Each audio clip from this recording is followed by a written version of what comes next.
अर्शद साहब, मैं तो समझता हूँ कि ये एक बहुत ही एक अच्छी एक डेवलपमेंट हुई है।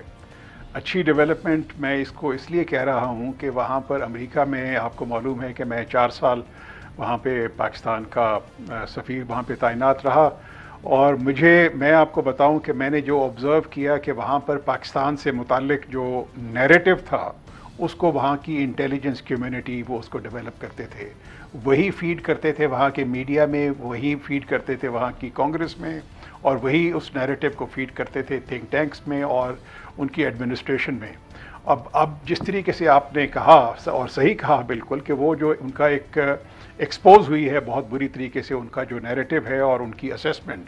तो आइंदा मैं समझता हूँ कि चाहे वो इंटरनेशनल मीडिया होगा या वहाँ की अपनी एडमिनिस्ट्रेशन होगी, तो वो उसके बारे में वो उनको ज़्यादा तहकीक करके जांच पड़ताल करके आगे अपने कदम बढ़ाएगी। तो उस हिसाब से तो मैं समझता हूँ कि ये जो तालिबान की जो जिस तरीके से उनकी कामयाबी हुई है और जिस तरीके से वो अफ़गानिस्तान में उनकी स्ट्रेटजी नाकाम हुई है, तो ये इसकी भी वहाँ पे बाकायदा इन्वेस्टिगेशन होगी। वहाँ पे जो कांग्रेस है वो सवाल ज़रूर उठाएगी कि हमें तो यही बताया गया था पिछले 10, 15, 20 साल से कि जी इस तरीके से वहाँ पे स्टेबिलिटी आएगी। हमने इसी नैरेटिव को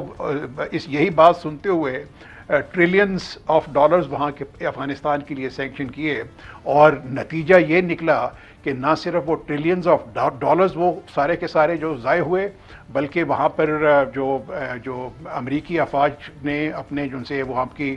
पब्लिक ने जो अपने नौजवान अपने फ़ौजी वहाँ पे लूज़ किए हैं, उसकी भी वो वहाँ पे जांच पड़ताल होगी। तो उस हिसाब से मैं समझता हूँ कि एक रिफ्लेक्शन पॉइंट ज़रूर आएगा और उसकी इन्वेस्टिगेशन ज़रूर आएगी। अभी आपने देखा होगा कि इंस्पेक्टर जनरल जो वहाँ की कांग्रेस के नॉमिनेटेड होते हैं, उनकी जो रिपोर्ट आई है उसके अंदर भी इन तमाम बातों की निशानदेही की गई है कि अफ़गानिस्तान में जितने भी फ़ौजी तैनात थे अमेरिकन या जो बाकी लोग थे इंटेलिजेंस कम्युनिटी के, वो एक गलत किस्म का नैरेटिव वो डेवलप करके वहाँ पे पहुँचाते रहे हैं। तो उसकी एक वजह से अब ये है इसकी क्या वजह है? मिलिट्री इंडस्ट्रियल कॉम्प्लेक्स उसको चलते रहने के लिए ये ज़रूरी होता है। और फिर हमने देखा EU डिसइंफो लैब इंडिया किस तरह से मुख्तलिफ थिंक टैंक्स मुख्तलिफ मीडिया को इस्तेमाल करके गलत इतलात देता है, और हैवी इन्वेस्टमेंट इस हवाले से होती है प्रोपोगेंडा में। तो प्रोपोगेंडा से रियलिटी जब आती है, वो सारा प्रोपोगेंडा ट्रिलियंस ऑफ डॉलर्स वो इसी तरह उड़ जाते हैं। सारे ख्वाब जो थे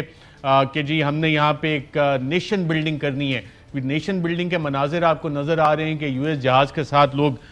डेस्परेटली निकलने की अफगानिस्तान से कोशिश कर रहे हैं और अमरीकी उन्हें छोड़ के भाग रहे हैं। इसके बाद अमरीका पे ट्रस्ट कौन करेगा जब वो कहेंगे कि जनाब हमारे साथ नेशन बिल्डिंग के प्रोजेक्ट्स में दुनिया चले? ये जो आपने नेशन बिल्डिंग तो शायद किसी ने भी नहीं देखी अफ़गानिस्तान के अंदर। वहाँ पर जितने भी इम्पोर्टेड लीडरशिप आई हुई थी अफ़गानिस्तान की, अफ़गानियों की,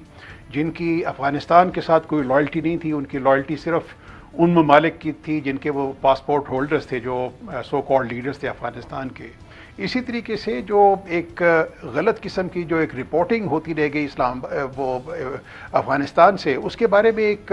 ब्रिटिश डिप्लोमेट ने एक बड़ी अच्छी किताब लिखी थी आज से 4-5 साल पहले, और उसने भी इन तमाम बातों की निशानदही की थी। मैं समझता हूँ कि उसने भी एक सही तरीके से ये लिखा था कि हम लोग के यहाँ पे अक्सर बेशतर अपने आप की प्रेजेंस को यहाँ पे जस्टिफाई करने के लिए एक गलत किस्म की पिक्चर पेंट करते हैं और अपने आवाम को भी बेवकूफ़ बनाते हैं, अपने पार्लियामेंटेरियंस को भी और मीडिया को भी अपने बेवकूफ़ बनाते हैं। और ये वाली सारी बात जो सी आजकल जो मैंने पहले जो बात की थी कि पाकिस्तान जो उनका जो एक नैरेटिव तो ये था कि किसी तरीके से पाकिस्तान को स्केपगोटिंग किया जाए, लेकिन कुछ ऐसी चीज़ें नेचुरल किस्म की अल्लाह ताला की तरफ से भी होती हैं कि वो सारा का सारा जो मलबा है वो उन ममालिक की तरफ जा रहा है, जिनकी वजह से अफ़गानिस्तान में न सिर्फ उनको नाकामी हुई बल्कि अफ़गानिस्तान एक अहम तरीन खबरें अब एक क्लिक की दूरी पर। आपके पसंदीदा टॉक शोज हों या अहम मुल्की या गैर मुल्की शख्सियात की न्यूज कॉन्फ्रेंसेस, हर लम्हा बाखबर रहने के लिए सब्सक्राइब करें हमारा YouTube चैनल। मौसम की सूरत हाल हो या खेल के मैदान से खबरें, अपने मोबाइल फोन से मुल्की और बैनुल अक़वामी अहम खबरों तक रसाई के लिए डाउनलोड कीजिए मोबाइल ऐप बावसूख ज़राए से मुसद्दिका खबरों। تجزیوں اور تبصروں سے مستفید ہونے کے لیے وزٹ کیجیے پاکستان کی سب سے بڑی نیوز ویب سائٹ www.arYnews.tv۔ ان سب کے علاوہ پاکستان کا سب سے بڑا فیس بک پیج ہو، سب سے بڑا نیوز انسٹاگرام اکاؤنٹ یا پھر ٹویٹر، ARY نیوز پہنچا رہا ہے خبریں سب سے پہلے آپ تک، تاکہ آپ رہیں ہر لمحہ باخبر۔